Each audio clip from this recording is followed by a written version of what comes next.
Hi, everyone. Welcome back to the Good Doctors coverage of the Netflix limited series Unorthodox. I am Dr. Kristen. I'm Dr. Erin.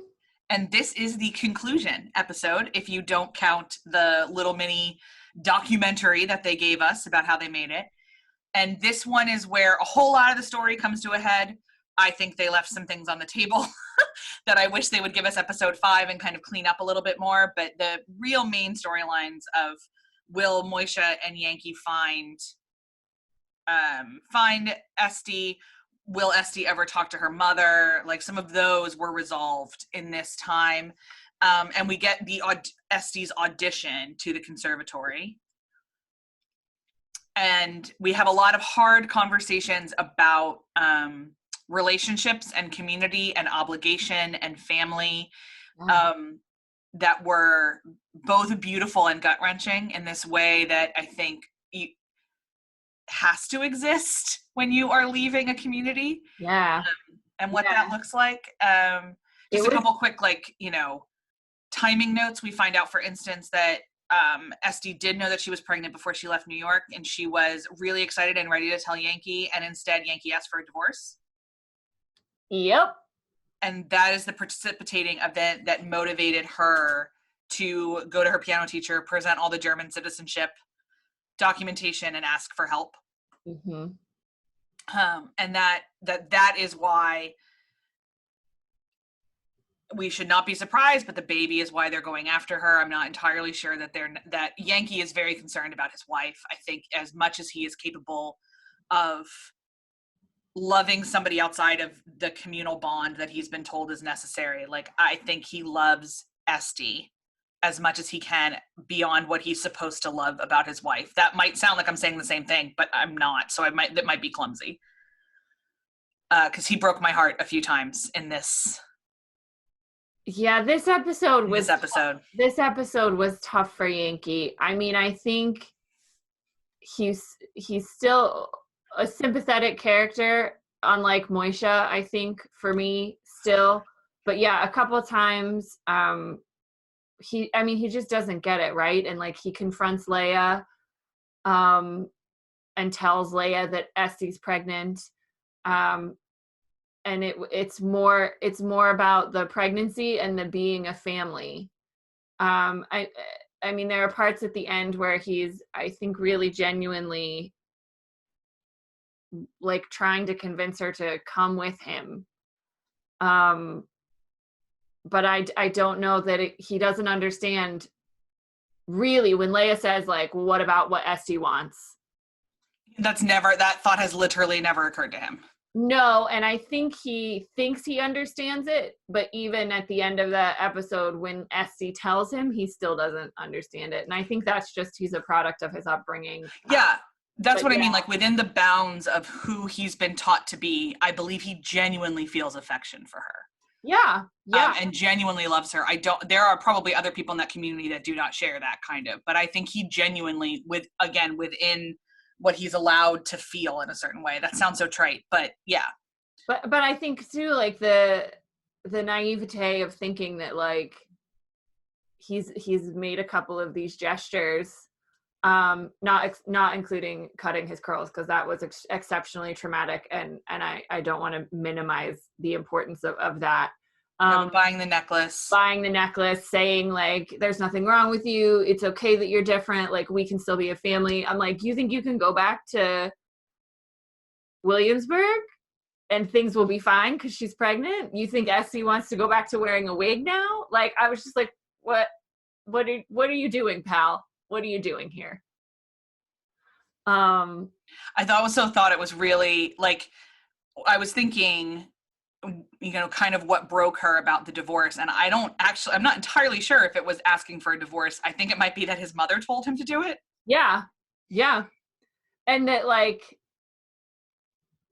that was one of Esty's biggest problems with their marriage the whole time, right? Was the relationship with his family and how close he was with his mother. And the fact that didn't he say, like, I'm not quite sure I remember, but I think he said, like, my mother thinks it's best, or like, my mother, something along those lines. Yeah. He said something about, like, or my mother said I'm still young enough to find another bride or something. Like, he brought his mother into the conversation when saying, I want a divorce. And I think that was probably it, where she was like, a baby's not going to fix this. Because his mother. If anything, it'll make it worse, because grandma's going to be around all the time now. Yeah, his mother is always going to be his mother. I thought the conversation with her and Leia was brilliant in terms of like mother-daughter relationships. And she was like, I don't know how to be a mother. I never had one. And we find out that Leia lost Esty in court and had like no parental rights, and actually tried to fight for her. Makes the first 3 parts very, very different when you kind of think back on that. But yeah, I thought that was beautiful. There were some really like interesting conversations about this. Like for me, this whole episode was like Esty like has found her path, but she has to kind of sever these relationships, right? And her conversation with Moishe was really interesting for Moishe's perspective on like, once you leave the community, you can't ever really come back. Did not see that was the purpose of the gun, and that did he actually think Esty was going to kill herself? Yeah, no, I really think because he is so torn and so ashamed and so beat up all the time. I guess. I think he assumes that his experience is the only experience. Yeah, I guess. It would never occur to him. Like, he didn't leave the community, it seems to me, at any level voluntarily. It's to feed this addiction that he has. Yeah. And he is desperate to be part of it again, but can't, in this very weird way. But at the same time, this whole episode, for me, like, I didn't need to see the poker scene. No. And I really would have appreciated more of time, of some dialogue from Esty after the audition regarding, I guess, the audition. Like, yeah, because I think they certainly wanted us to be surprised. And they hinted just like twice at the importance of singing, or like, yeah, there was one scene with her grandma like early on. And then she did go into the church in part 3 and like saw that choir of young women singing. Yep. But to me, that still didn't indicate that like she had this profound guttural love of joy of singing. No, and I would have really liked to know. I mean, I understand that Esty is a internal character, and like that's great, and she's dealing with a lot of trauma and kind of all those things.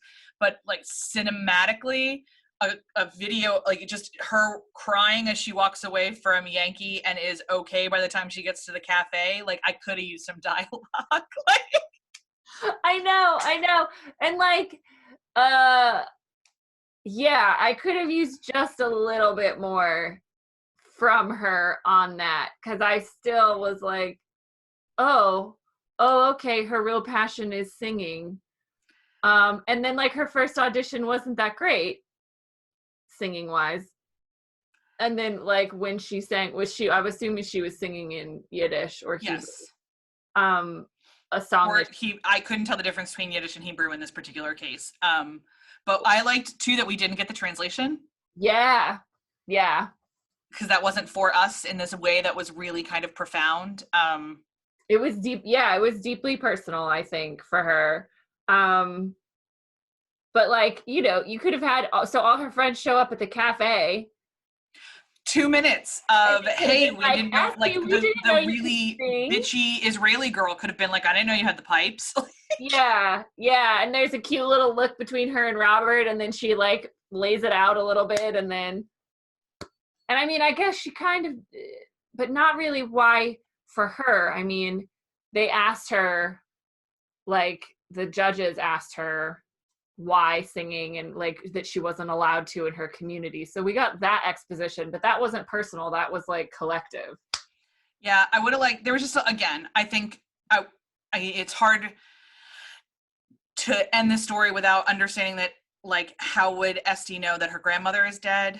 Yeah, that was really weird, because they spent a good bit of time on expositioning that relationship. Yeah, this is just one of those, like, the show ended before it finished, to me. Yes. What we got was great. Yeah. And, like, I suppose to a certain extent it should be a testament to them of how good they've done that I want more. Yeah. But I do, at the same time, do think they left a couple of things hanging that would have solidified the story a little bit better. Yeah, I mean, we're fans of the old epilogue here. And I appreciate that they told us Esty's going to be fine. Yeah. No matter what, whether she gets into the conservatory or whatever, and she's made her choice and she's reconciled with her mom, and like, I understand they wanted to leave some of that out, but I would have liked a little bit of it. It was even just like a chyron on the screen. Yeah. Did you watch the documentary? Not yet. I'm looking forward to doing that after we finish filming. Yeah, I would recommend anybody that watched this series really watch it. It explains a lot more about Satmar orthodoxy and kind of where they come from. And you get to meet Deborah Feldman, whose memoir this show is based on. And it's fascinating to meet the actors and how they intentional they were, and all the stuff that like we've talked about. It's good to see that. There's some really interesting things you learn about the actor who plays Moishe, who is actually in real life a person who has left a Satmar Orthodox community. And yeah, so I would encourage anybody to watch it. It's like 22 minutes or something. I learned a lot from it. This is another one of those shows that Dr. Kristen and I have talked about, that I think it is clear to us that a lot of women worked on writing it and producing it and directing it, which is the case with this one. From the storylines, from the level of empathy, and the way it was filmed, and some of the ways that the issues were talked about, you can tell it was written and directed by women. So it's cool to get to meet them and see their thought process and how they built the costumes. Because the hats, the shekels, the like fur hats that the men wear are supposed to be like the furs of 6 minks or something. But obviously they're not going to kill a bunch of minks to make these costume hats for the show, but they need them. So they like ethically sourcing fake fur that looks like mink fur. It was fascinating. So that's amazing. Yeah, I was like, like the details of like costumes and world creation and the world building of a show or a movie are my favorite things. Yeah. So they do a lot of that, and the costume designer is prevalent in this documentary, and she's fascinating and really, really interesting to hear how they thought about it. And how practically, like, how she made it happen. And it should be no shock to any of you that she had to source a lot of that clothing from Williamsburg. Not surprising. Yeah, but I think that's all I've got. The last thing I would say is, speaking of Williamsburg, the conversation that she has with her piano teacher, that Esty has with her piano teacher, is a really important one about. And this is one of the things that people from outside of faith communities often criticize people inside faith communities of doing, is like, well, these rules aren't real. And there's not really consequences to them. And that, I respect that may seem the case if you aren't part of this world, but it is not the case to people who are in that world. The rules are real. There are consequences. The consequences are that you lose your family. Mm-hmm. The consequences are that perhaps you lose standing in God's eyes. And to somebody who doesn't agree with that, that could seem inconsequential. But for somebody who has built their life around these rules, it's almost flip to say the rules aren't real. And it was as true as that might be in some cases. We need to remember that we all create realities in our own heads, and reality is built and rebuilt among communities. So this is just one of those things in which, like, that woman was both right and completely inappropriate, like, at the exact same time, because she had never considered that Esty might actually believe.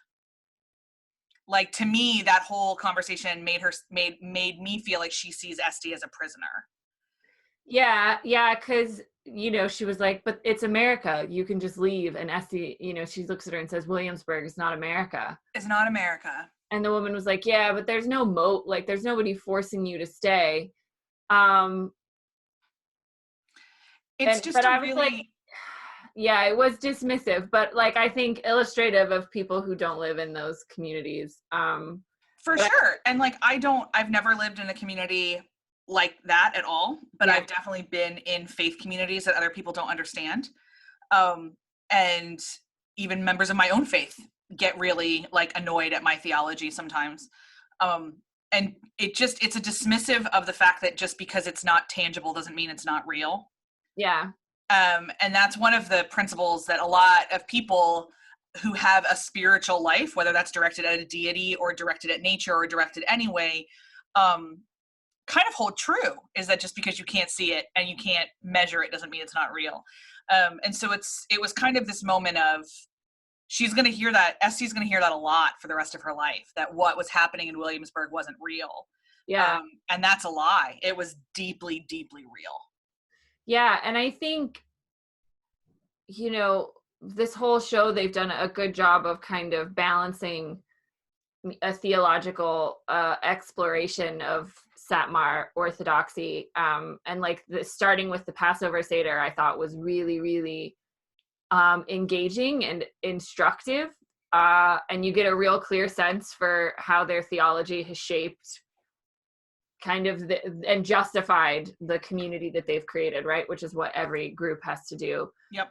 So all these rules and social norms that they've created and agreed upon is based in this theological understanding of and connected, it sounds like, to the story of Passover in a slightly more Holocaust focused way.